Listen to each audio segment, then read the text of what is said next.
51 శాసనసభ్యులు నువ్వు గెలిపించిన కొత్తగా ఎన్నికైన శాసనసభ్యులు ఓటు తీసుకున్నావు అసెంబ్లీలో, మళ్ళీ ఈ అసెంబ్లీని చూస్తావా లేవా అనే బాధతో ఉన్నారు. నువ్వు ముందు నీ శాసనసభ్యులను చూసుకో. నీ మాజీ శాసనసభ్యులు ఆ రోజు నువ్వు అధికారంలో ఉన్నప్పుడు మురిగారు తప్ప నువ్వు అధికారం కోల్పోయినాక ఎవరో మాట్లాడని పరిస్థితి.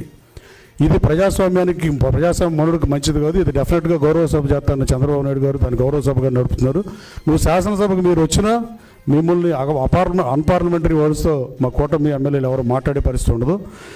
తక్షణం ఈ వైఖరి మీద మీరు ఆ రోజు బ్రహ్మలింగయ్య చెరువు గట్టు మీద జగన్మోహన్ రెడ్డి గారు ఆ రోజు ప్రతిపక్ష నాయకుడిగా ఉండి ఇక్కడ అక్రమంగా మట్టి తరలిచ్చారు అనే దాని మీద నీ ప్రభుత్వంలో ఎంక్వైరీ ఎందుకు చేపించలేదో జగన్మోహన్ రెడ్డి గారు సమాధానం చెప్పాల్సిన అవసరం ఉంది.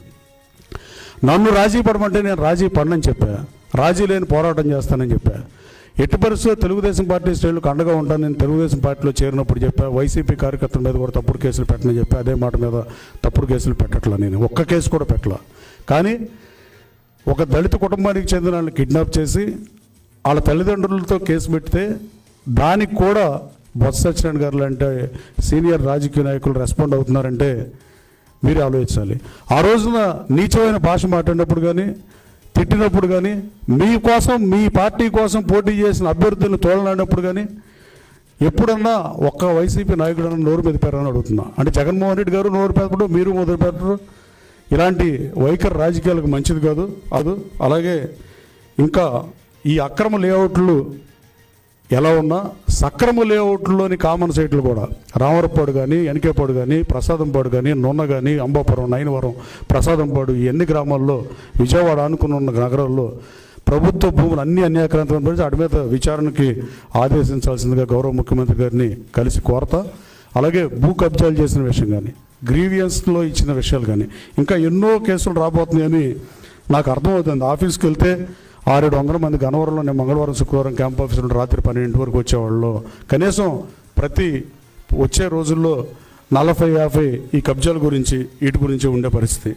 అలాగే ఇంకా ఈ గన్నవరం గురించి ఇంకా ఏం మాట్లాడినా గన్నవరం ప్రజలు నగుబాటు గురి చేసినట్టే. గన్నవరం ప్రజలు చారిత్రాత్మక తీర్పు ఇచ్చి గతంలో ఎన్నడూ లేనంతగా 55 నుంచి ఎప్పుడు ఇవ్వనంత మెజార్టీ ఇచ్చి నన్ను శాసనసభకి అనుకున్నారు. అభివృద్ధి ఎజెండాగా పనిచేస్తున్నా. మల్లవల్లిలో ఇండస్ట్రియల్ పార్క్ ఉంటే దాన్ని గాలికి వదిలేసిన పరిస్థితి.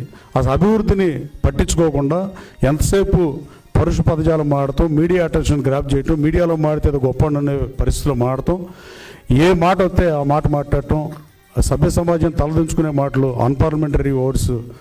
దేనికైనా మీడియాకి సెన్సార్ ఉండాల్సిన అవసరం ఉంది. మీడియాకి సెన్సార్ ఉంటే అసలు ఇలా అన్నీ ఆ రోజున సినిమాకి సెన్సార్ ఉన్నట్టే పోతాయని గతంలో కూడా నేను మీ మీడియా సమస్యలు చెప్పాను. ఎవరు తప్పు చేస్తే వాళ్ళు శిక్షించబడతారు. లా బౌండెడ్ సిటిజన్స్గా బతకాల్సిన అవసరం ఉంది. లాని ఒబే చేయాల్సిన అవసరం ఉంది. ఎబో లా అనుకుంటే అది ముఖ్యమంత్రి అయినా, మాజీ ముఖ్యమంత్రి అయినా, శాసనసభ్యుడైనా, మాజీ శాసనసభ్యుడైనా చట్టాలు ఒక్కొక్కరికి ఒక్కో చట్టం ఉండే పరిస్థితి లేదు. ఐపీసీ కోడ్లు కూడా మార్చాల్సిన అవసరం ఉందని చెప్పి బూతులు మాట్లాడిన పరిస్థితి వీళ్ళని చూసి. అంటే వీళ్ళు ఎట్టంటి వాళ్ళు వచ్చారంటే ఐపీసీ కోడ్లో లేని సెక్షన్లు కూడా ఎత్తుక్కుని బూతులు తిడితే ఏం కాసావదని బూతులు తిట్టే మాట్లాడే పరిస్థితి. గన్నవరం ప్రజలకి నేను సారీ చెబుతున్నా. గతంలో మహానుభావుడు సుందరయ్య గారి దగ్గర నుంచి మొన్నటి శాసనసభ్యుడిగా పనిచేసిన బాలవర్ధన్ గారి దాకా ఎవరు క్రిమినల్ రికార్డులో కానీ అవినీతి మరక్ కానీ ముద్రపోయిన గారు కానీ ఎవరైనా ఓఎస్ఎస్ ఫర్టిలిటీలో అమ్మ నాన్నలకి పర్సనలైజ్ ట్రీట్మెంట్ ఇచ్చారు. In the good hands of science. Mummy daddy అవ్వాలంటే ఓఎస్ఎస్ కి కాల్ చేయండి.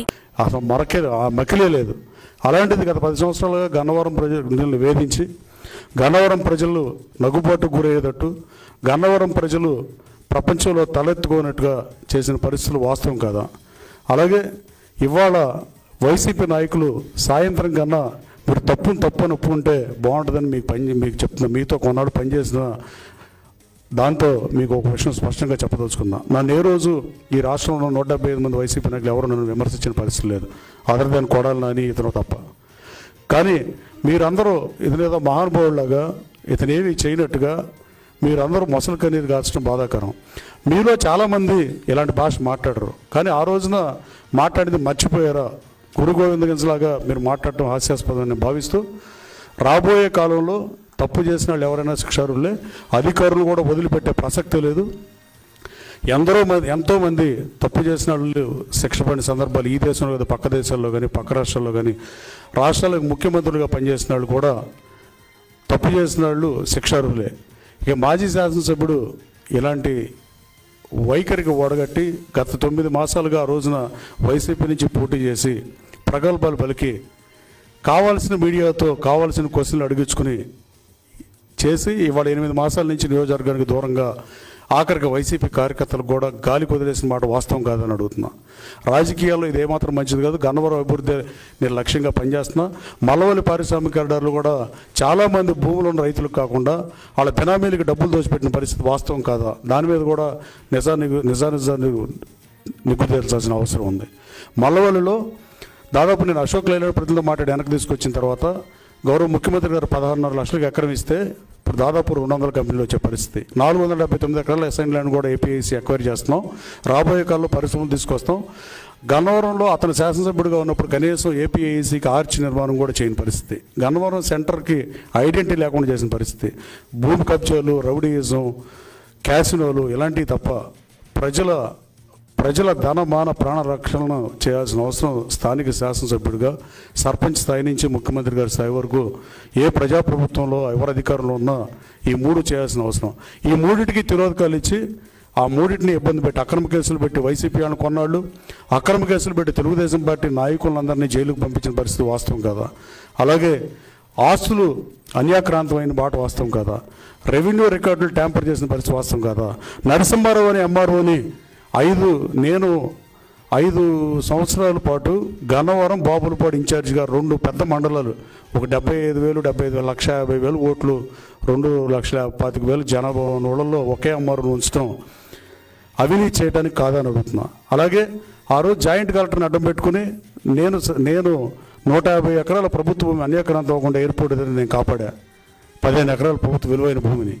కానీ ఆ రోజు జాయింట్ కలెక్టర్ నేను మర్లపాలెంలో కానీ ఎనికేపాడులో కానీ ల్యాండ్ ఎక్విజిషన్ చేస్తే నేను కిక్ బ్యాక్లు తీసుకోవాలా? జాయింట్ కలెక్టర్ అడుగుతుందంటే ఆలగడ్డ వెంకటరావు ఇవ్వద్దని చెప్పానని చెప్పాను. కానీ తర్వాత వీటన్నిటి మీద కూడా విచారణ జరిపించాల్సిన అవసరం ఉంది. గౌరవ ముఖ్యమంత్రి గారిని అతి త్వరలో కలిసి ఈ ఎంఆర్ఓల పాత్ర మీద 10 సంవత్సరాల మీద ఎంక్వైరీ చేస్తే పొంకాలుగా ఒక ఈనాడు పేపర్కి కానీ ఆంధ్రజ్యోతి పేపర్కి కానీ ఈవెన్ మీ సాక్షి పేపర్కి కానీ మీ సాక్షిలో మీరు రాయలేదని అడుగుతున్నా. ఆ రోజున అవినీతి అనకుండానే అంటే మీ దగ్గర ఉంటే ఒకటి, ఇక్కడైతే ఒకటి. నేనే రోజు అలాంటి రాజకీయాలు చేయాల. గన్నవరం ప్రజల కోసం, గన్నవరం ప్రజలను ఎవరిని ఇబ్బంది పెడతాం నా అభిమతం కాదు, నా మతం కాదు. ఎట్టి పరిస్థితుల్లో గన్నవరం అభివృద్ధి ఎజెండాగా పనిచేస్తున్నా. తప్పు చేసిన వాళ్ళు ఎవరైనా శిక్షార్హులే. రాబోయే కాలంలో వీటన్నిటి మీద ఎంక్వైరీ చేయాల్సిందిగా ముఖ్యమంత్రి గారిని కోరతా. Thank you.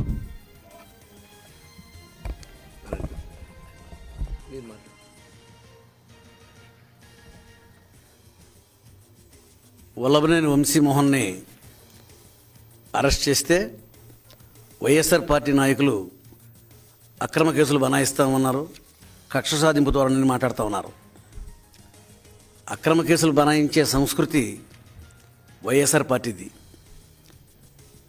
కొల్లు రవీంద్ర గారి మీద కానీ, చంద్రబాబు నాయుడు గారి మీద కానీ, ఎర్రనాయుడు గారి మీద కానీ, అచ్చెన్నాయుడు గారి మీద కానీ ఇలా చెప్పుకుంటా పోతే అనేక మంది మీద అక్రమ కేసులు బనాయించి అధికార దుర్వినియోగం చేసింది వైఎస్ఆర్ పార్టీ వాళ్ళు.